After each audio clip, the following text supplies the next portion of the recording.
नमस्कार, मैं हूं मोहम्मद राशिद हुसैन और आप देख रहे हैं वतन भास्कर न्यूज। इस समय हम लोग दोहरी ब्लॉक क्षेत्र में हैं। बहरामपुर ग्राम सभा है और मधुबन तहसील पड़ता है। यहाँ पे कमालुद्दीन उस्मानी के द्वारा एक आवास दिया गया था एक गरीब महिला को जो गूंगी भी है और किसी कारणवश उस महिला घर में एक बच्ची है जो पढ़ाई से भी वंचित रही है। उनका भी उसको भी पढ़ाने का बीड़ा समाजसेवी कमालुद्दीन उस्मानी ने उठाया है। अभी रजिस्ट्रेशन का डेट निकल गया था, काफी लेट जानकारी हुई जिसकी वजह से उसका एडमिशन नहीं हो पाया। तो इस समय हम लोग ग्राम सभा में आए हैं देखने के लिए कि जो आवास दिया गया है गरीब महिला को, उस आवास की क्या स्थिति है। यहाँ तमाम ग्राम सभा के लोग हैं, गांव के लोगों ने ही सूचना भी दिया था, जिसके जानकारी के बाद कमालुद्दीन उस्मानी यहाँ आए और आकर के उस परिवार का सर्वे किया। सर्वे करने के बाद पाया कि नहीं, ये उचित है, इसको आवास देना।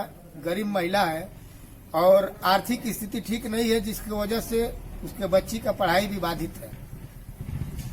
तो इसको संज्ञान में लेते हुए कमालुद्दीन उस्मानी जो समाजसेवी ढिलई फिरोजपुर के हैं, उनके द्वारा ये निश्चय किया गया कि इस महिला को एक आवास दिया जाएगा और जो उसकी बच्ची है उसके शिक्षा की भी जिम्मेदारी ली जाएगी। तो अभी आप पीछे मकान बन रहा है, आप देख ही रहे होंगे। अभी तमाम गांव के लोग भी यहाँ आएंगे और इसी क्रम में हम उनसे भी जानकारी ले लेंगे। बीर बहादुर जी, हम चाहेंगे कि थोड़ा सा आप पीछे जाए कैमरों को लेकर के। गांव के कुछ लोग यहाँ पे हैं। तो इस समय बहरामपुर के लोग हमारे साथ हैं, जो दोहरी घाट ब्लॉक में पड़ता है, मधुबन तहसील है, थाना मधुबन है। और यहाँ लोग मौजूद हैं, इस ग्राम सभा के लोग। इनसे हम कुछ जानकारी लेंगे कि किस तरह का आवास बन रहा है, क्या सरकारी योजना के तहत बन रहा है या समाज सेवी के द्वारा बनाया जा रहा है। सर, क्या नाम है आपका? थोड़ा सा नाम सुरेंद्र कुमार चौरसिया है, पूर्व प्रधान यहाँ के हैं जी। और ये आवास जो है कुछ सूत्रों से और कुछ वीडियो वगैरह की जानकारी से मुझे पता चला जी कि कमालुद्दीन नाम के व्यक्ति जो हैं एक समाज सेवा कर रहे हैं, यानी मीडिया के माध्यम से। मीडिया के माध्यम से जी। तो मैं उनके घर गया जी और मैंने रिक्वेस्ट किया कि हमारे गांव में एक विधवा है जो अत्यंत गरीब है, उसके पास घर मकान छप्पर रहने के लिए नहीं है, प्लास्टिक में रहती है। उन्होंने आश्वासन दिया कि 2 दिन बाद हम आएंगे देखने। वो 2 दिन बाद बेचारे आए, देखे। देखने के बाद उन्होंने आश्वासन दिया कि 1 हफ्ते के अंदर हम जो है उसका घर बनवाना शुरू कर देंगे। अच्छा, ये जैसे जब आपने उनको जानकारी दिया, जो समाज सेवी है, कितने दिनों के बाद ये कार्य चालू करा? 1 हफ्ते के बाद उन्होंने जो है कि करीब लगभग चालू करा दिया। इतना फास्ट काम शुरू हो गया। हाँ, 2 दिन बाद कहे कि हम आगे देख लेंगे। इस महिला की स्थिति क्या थी जब इनको मकान नहीं था? इनके पास छप्पर भी नहीं था, वो प्लास्टिक में रह रही है। अच्छा। और उसका पति जो है कि बॉम्बे में काम करते हुए मर गया। जी। अभी उम्र मुश्किल से 25 या 28 साल उसकी है, 28-30 साल। महिला की विधवा है? विधवा है। अच्छा। और उसकी 5 बच्चियां हैं छोटी छोटी, जो 3 साल से लेके और 12 साल तक। तो सर, ऐसे समाज सेवी को आप क्या देंगे, क्या संदेश देना चाहते हैं अरे अब समाज तो को? जानते हैं, समाज में ऐसे लोग मिले तो समाज का कल्याण होगा। हाँ, ऐसे और भी जो है कि वो आगे बेचारे बढ़े, अपना कार्य इसी प्रगति से जो है करें। हमारी तरफ से तो यही उनको। बहुत सारे लोग समाज में हैं जो पैसा तो रखे हुए हैं, लेकिन इस तरह का सोच उनको नहीं है। ऐसे लोगों के लिए क्या? हाँ, हमसे उनसे इस पर भी बात हुई जी। तो मैंने ये कहा उनसे कि अपने लिए लोगों के पास पैसा है, पैसा तो सबके पास है। मैंने गरीबों के लिए लोगों के पास पैसा, अपने पास गाड़ी है, मोटर है, सब कुछ है, बिल्डिंग है, माल है, लेकिन वो अपने लिए है, उनके लिए। राजनीति करने के लिए सैकड़ों गाड़ी काफिला हो जाएगा। किसी गरीब को 5,000 रुपया उसकी बेटी की शादी में देने के लिए नहीं है। नहीं है। आज के नेताओं की यही स्थिति है। तो इसको क्या कहेंगे? जो इनकी एक सोच है, जो समाज सेवी की जो एक सोच है, ये क्या दर्शाता है? समाज को क्या प्रेरणा दे रहा है इनका ये जो सोच है? समाज को तो प्रेरणा दे रहा है अपनी तरफ से, लेकिन समाज समझने वाले नहीं है लोग। ये समाज के लिए आईना है। हाँ, समाज के लिए आईना है, लेकिन इन पर भी उंगली उठाने वाले उठाएंगे कल को कि ये लूट कर बना रहे हैं, ये ऐसे बना रहे हैं, वैसे बना रहे हैं। अच्छा, क्या आपको लगता है कि लूटने वाला कभी लुटाएगा? लूटने वाला कभी लुटाएगा नहीं। लेकिन विरोधियों को क्या करेंगे आप? ऐसे लोगों की टांग पकड़ के खींचते हैं। और जो लूटने वाले हैं उनके पास कोई जाता नहीं है। कोई जाता नहीं। हाँ। तो आपने देखा कि ये राजनीतिक व्यक्ति भी नहीं है और इस गांव के हैं, पूर्व में प्रधान रह चुके हैं 2000 कब से 2000 से 2005 तक। 2000 से 2005 तक ये प्रधान थे। उस समय बहुत सारी योजनाएं नहीं थी, जैसा कि अब योजनाएं सरकार के द्वारा आ रही है, लेकिन इसमें भी बिचौलिया जो है, जो गरीबों का हक है उसको मार दे रहे हैं। लोगों गरीबों तक नहीं पहुंच पा रहा है, क्योंकि हर जगह कमीशन खोरी की स्थिति बनी हुई है, जिसके चलते जो सही पात्र है उसको सही चीज, सही योजना उस तक नहीं पहुंच पाती है। सर, हम चाहेंगे आपका परिचय। देवेंद्र त्रिपाठी, अध्यापक हूँ। देवेंद्र त्रिपाठी अध्यापक हैं, तो आप अध्यापक भी हैं, क्या कहेंगे ऐसे समाज सेवी के लिए? नहीं, ऐसे समाज सेवी तो बड़े कम मिलते हैं जी। हाँ, और इनके लिए तो मेरी भाई हार्दिक शुभकामना है मेरी तरफ से कि गरीबों की भला कर रहेंगे। हाँ, ईश्वर इनको दीर्घायु करे।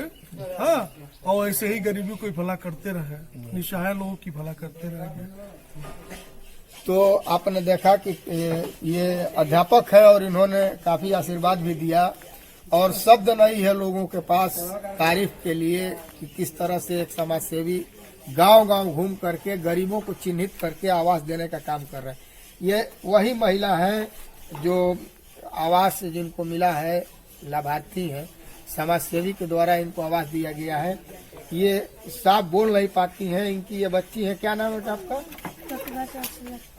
प्रतिभा चौरसिया। आपके मम्मी का?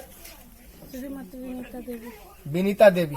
तो विनीता देवी को ये आवास दिया गया था, ये उनकी पुत्री है। अच्छा, आप लोग पढ़ाई लिखाई आप लोगों का कैसा चल रहा है? सर पढ़ते नहीं अभी इस समय। क्यों पढ़ने नहीं? उसी तरह सर, नाम नहीं लिखा है अभी कहीं। नाम नहीं लिखा है। तो आपको बता दें कि आर्थिक तंगी के चलते ये बच्ची पढ़ाई नहीं कर पाई, पढ़ाई इसका रुका हुआ है। खैर, समाज सेवी जो कमालुद्दीन उस्मानी है, उन्होंने ये संकल्प लिया है कि शिक्षा को भी साथ में बढ़ावा दिया जाएगा, लोगों को, बहन बेटियों को शिक्षित किया जाएगा, जो पैसे के अभाव में पढ़ाई नहीं पूरी कर पा रहे हैं, उनके लिए भी इनके द्वारा योजना चलाई जाएगी। जो गरीब परिवार के बच्चे हैं उनको भी ये शिक्षित करने का काम करेंगे, क्योंकि शिक्षा बहुत जरूरी होता है समाज में, और जब शिक्षा रहेगा तो कोई भी व्यक्ति कमा सकता है। अगर एक मजदूर भी पढ़ा लिखा है तो अपनी मजदूरी को ईमानदारी और सही से काम करेगा, सही से कार्य करेगा, क्योंकि शिक्षा का मतलब सिर्फ सरकारी नौकरी पाना ही नहीं होता है। शिक्षा अगर किसी के पास है, अगर कोई बढ़िया ज्ञान लिया है, तो खेती भी शिक्षा के हिसाब से अगर करेगा तो खेती भी बढ़िया करेगा, दुकानदारी भी बढ़िया करेगा। तो शिक्षा बहुत जरूरी है। इसको लेकर के आप क्या कहेंगे? आपको आवास मिला, अभी आप क्या, कैसा प्रतीक होता है, आपको क्या कहेंगे? 2 शब्द बताइए। तो आपने देखा कि बच्ची ये बोल नहीं पा रही है, और बहुत लोग नहीं बोल पाते हैं, क्योंकि गरीबी का मार झेलना, शिक्षा के से वंचित रहना, मकान न होना इंसान को हालात तोड़ देता है। लेकिन इस समाज में समाज सेवी कमालुद्दीन उस्मानी जैसा एक शख्स ऐसा भी है जो ऐसे लोगों को चिन्हित करके उनकी मदद करने के लिए अग्रसर आगे बढ़ रहे हैं। तो ऐसे समाज सेवी को हम भी सलूट करते हैं, और ऐसे ही खबरें हम आपको दिखाते रहेंगे। अगर हमारे YouTube चैनल वतन भास्कर को अगर सब्सक्राइब आपने नहीं किया है तो सब्सक्राइब कर लें। यदि सब्सक्राइब पहले से कर लिए हैं तो उसको लाइक करें और शेयर करना ना भूलें। यहाँ पे ग्राम प्रधान भी इसमें बता रहे हैं कि यहाँ पे बराबर आकर के हालचाल लेते रहते हैं। तो इस तरह से समाज में सबको आगे आना चाहिए, क्योंकि ये एक कोढ़ की तरह है समाज में। जो पैसा तो लोग रखे हैं, लेकिन गरीबों के लिए नहीं, अपने स्वार्थ के लिए रखे हैं। सभी लोग, जो भी जिसके पास ऊपर वाले ने पैसा दिया है, वो अपना कुछ अंशदान अगर निकाले तो एक गरीब का मकान बन जाएगा।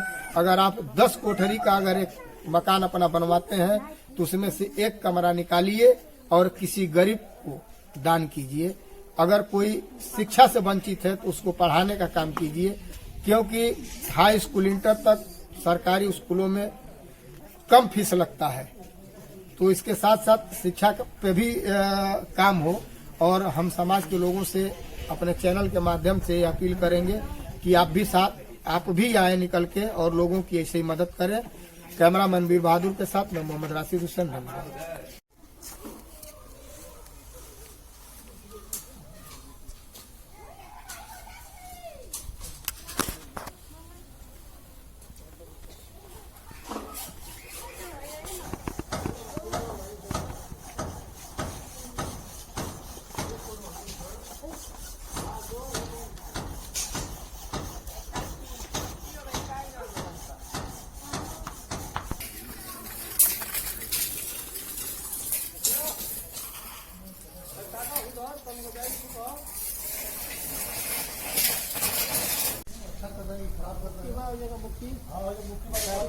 डाल दीजिए और